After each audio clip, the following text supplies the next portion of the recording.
সর্বোচ্চ রাষ্ট্রীয় সম্মান জানানোর পর বনানীর সামরিক অবস্থানে দাফন করা হয়েছে শহীদ ৪২ সেনা কর্মকর্তার লাশ।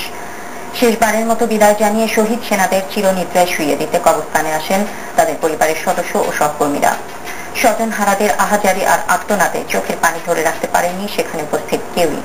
আরিফ হোসেনের তোলা ছবিতে আরো জানাচ্ছেন রুবিনা মোস্তফা।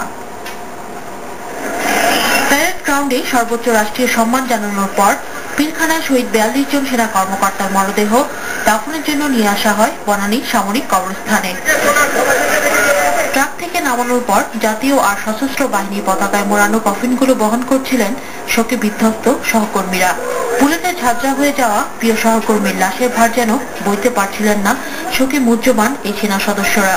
প্রিয় মানুষগুলোকে অন্তিম সজ্জায় শুইয়ে দিতে মন যেন কোনোভাবেই সায় দিচ্ছিল না তাদের।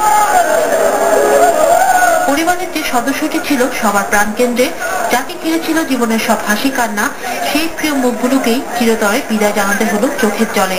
শহীদ সেনা কর্মকর্তাদের লাশ কবরে নামানোর সাথে সাথেই ছুটে আসেন তাদের স্বজনরা।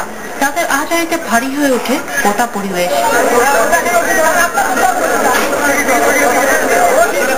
এর কিছুক্ষণ পরেই শুরু হয় সামরিক আনুষ্ঠানিকতায় সেনা কর্মকর্তাদের দাফনের প্রক্রিয়া।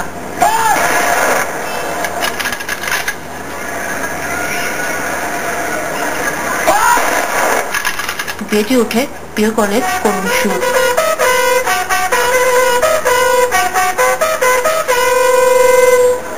দাফনের পরও প্রিয় মানুষটির স্পর্শ অনুভব করতে এভাবেই কবরের মাটিতে হাত বোলাতে থাকেন নিহত এক সেনা কর্মকর্তার স্বজনরা।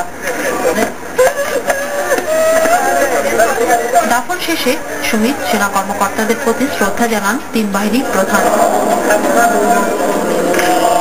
তাদের রুহের মাগফিরাত চেয়ে জানানো হয় ফুলের শ্রদ্ধা। Rubina Mustafa, one news, Dhaka.